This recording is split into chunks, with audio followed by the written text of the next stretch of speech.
Woo, this is going to be a good lesson. If you got mixes that aren't clear, if you got instruments that are clashing, vocals that are clashing, just anything that's getting in the way of each other, and you're not sure how to properly address this issue, we're going to talk about that in today's video because we're talking all about frequency masking and how to fix it. Are you ready? Let's go.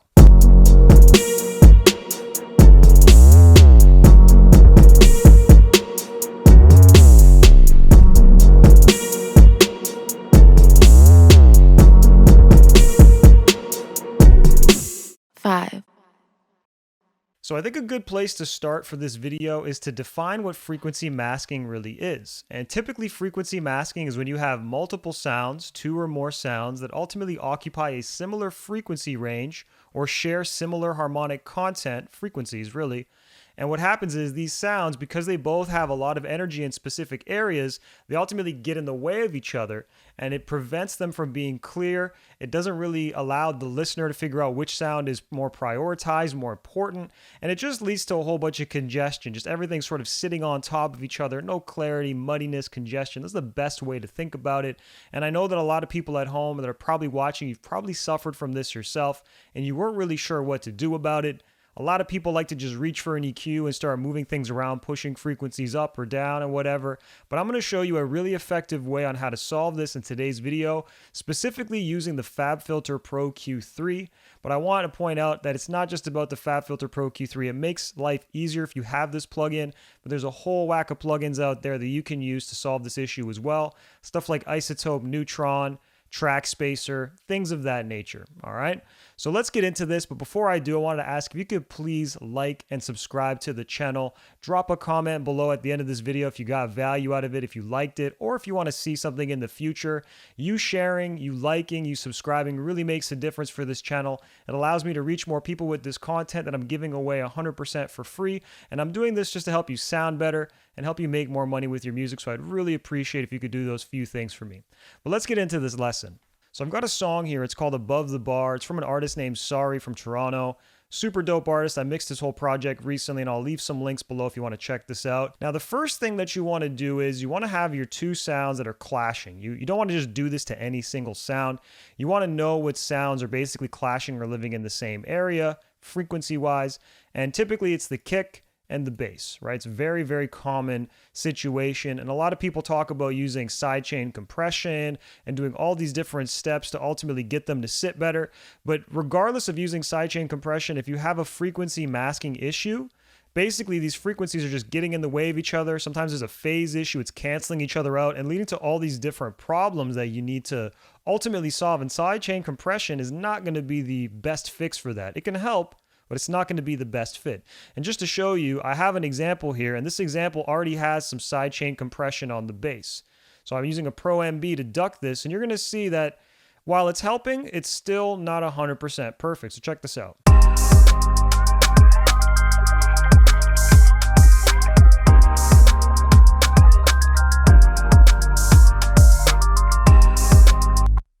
Okay, so you understand what we're dealing with here. I mean, it's still pretty clean, don't get it twisted. And obviously we're getting a little bit of action with that sidechain compression. But again, that's not going to solve the frequency masking issue that we're dealing with. So how would I solve this? Well, first of all, I already have a Pro Q3 set up on my kick, just adding a little bit of top end definition. And what's cool is if I add another Pro Q3 onto the bass, the opposing sound, I'm going to basically be able to recognize each of these Pro Qs on their individual channels. So the first step here is to put a Pro Q3 onto each channel that is ultimately conflicting with one another, in this example, the kick and the bass.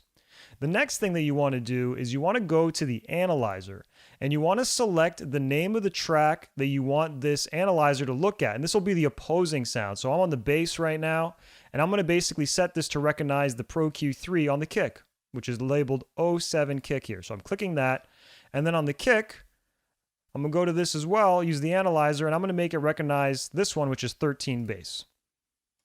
So right now, when I play this, you're going to be able to see on both of these Pro Qs, basically the overlap. We don't need to look at both. We can really just look at one. So let's just maybe pay attention to the bass. But we're ultimately going to be able to see some overlap by looking for a shaded red area. When you see a shaded red area, it's basically this Pro Q looking at the kick and saying, hey, the kick also exists here and there's a lot of energy there, and the bass also has a lot of energy there, and therefore there is some frequency masking going on. So we can ultimately talk about how to address this, but the first thing we need to do is just set this up so we can understand what the exact problem is, if there even is one. And sometimes there isn't a problem at all, it's just something you think is existing. But when you pull this up and do this, you're going to see no shaded red area. You're going to see no masking whatsoever. That being said, let's just play this and I'll show you what I'm talking about. So pay attention and see if there's any red, shading, and I'll definitely mark some points with this EQ to just point them out after the fact. So here we go.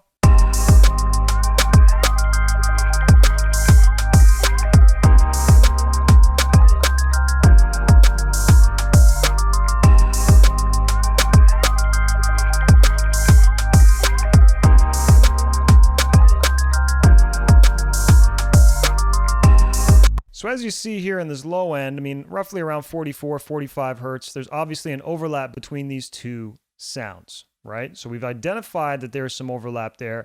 And if I want, I can actually go back to the kick and look as well, see if there's any overlap with the bass.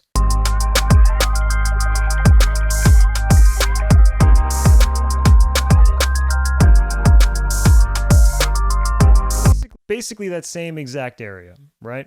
Exact same spot.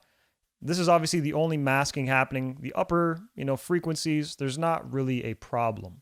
So what we're going to want to do, now that we've identified that, is we're going to want to resolve this issue. And a lot of people, what they'll do is they'll just go, okay, cool, this is bad, so let's just reduce this.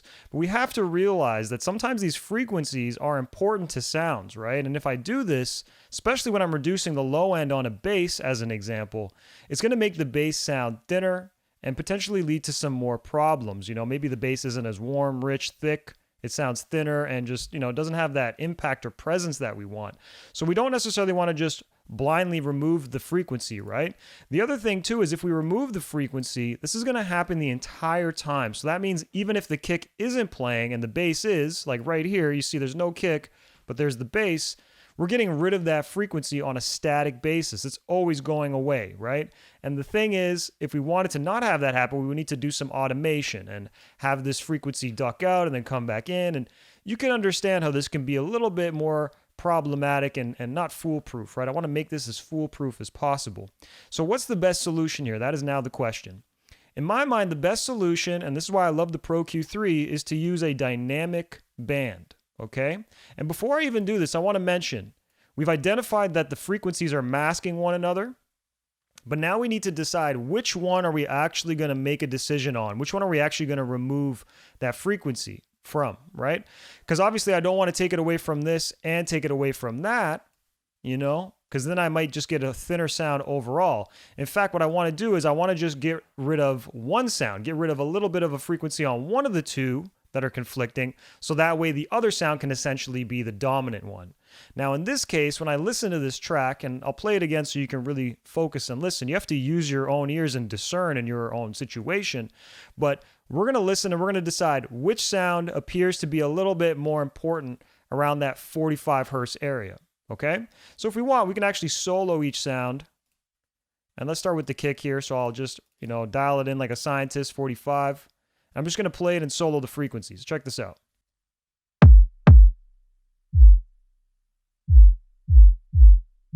Right? I got a bit of a wider cue, so let me narrow it down a little bit. So we're getting like that sub kind of woofer impact, you know what I mean, for the kick, which is pretty important in my mind. Let's do the same thing now with this one, all right? Dial in 45 hertz, maybe tighten the cue a little bit. And let's hear. I'm going to solo this, maybe tighten it a little bit more, but let's solo it in here.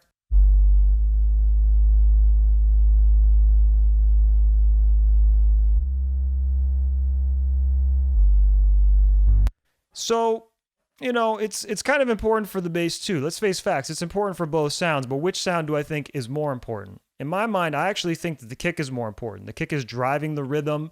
The kick definitely has a bit more of a subtonality. So even if when this sound is happening, if the kick is happening at the same time, we're not really losing too much information by taking out of the bass.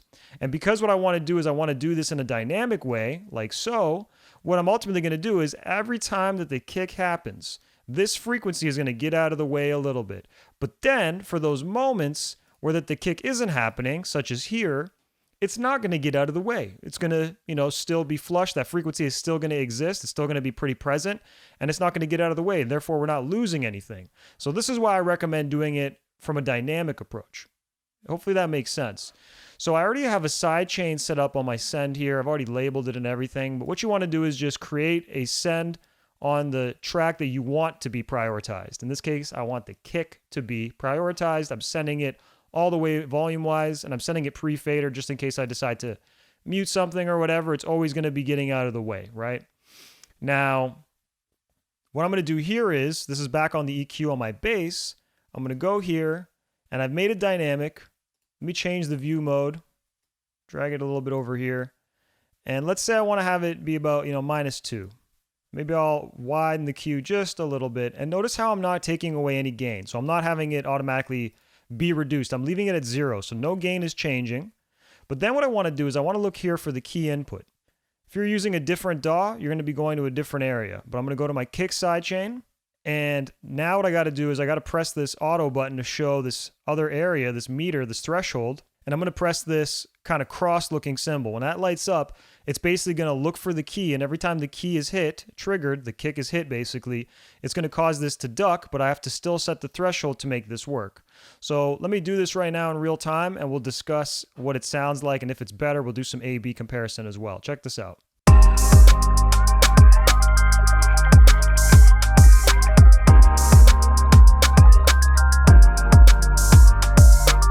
So you see every time the kick is hitting, that frequency on the bass is coming down a little bit. And it's not really affecting the bass too negatively, but just to really prove a point, let's hear when the kick isn't happening, which is this earlier section. I'll play it again. You'll see this is not going to move at all.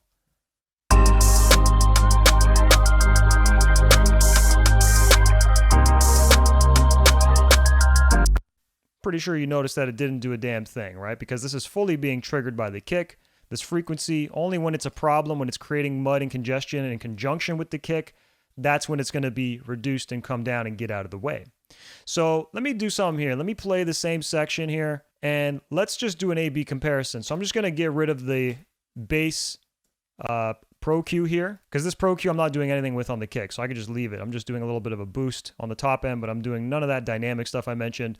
So I'll just put it in and put it out, and we'll just see. Listen to the kick in particular, listen to the low end of the kick, and just try to decide, does that kick just come out a little bit more? Is it a little bit more punchy? And is the bass, out of the way, right? To be fair, it's going to be a little bit more subby than punchy, but nonetheless, is the presence of the kick, really there? So let's check this out. So without it, and I'll put it in on the loop.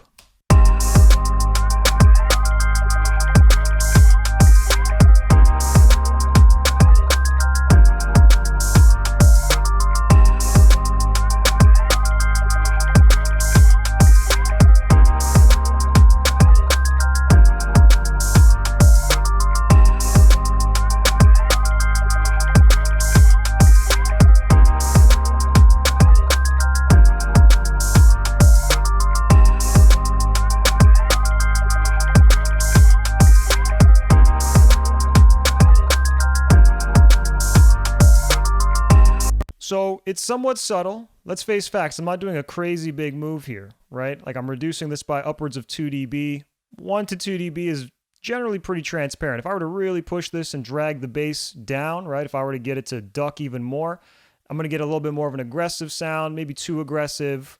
It's sort of up for debate. But ultimately, we're going to set this up based on what we think is going to be the most transparent. Because I don't want to just totally kill this frequency. If I did, I wouldn't be doing this dynamic stuff. I would just be completely, moving it out of the way altogether without using any dynamic EQ, any of that stuff, right?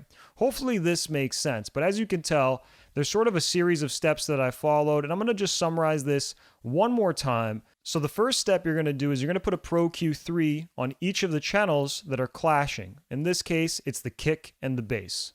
The second step is you're going to set the analyzer on each channel to the opposing track. In this case, we're looking at the bass, and I've set the analyzer to look at the kick, and it's going to therefore show the kick frequencies underneath the bass here, and it's going to identify or show me what is being masked.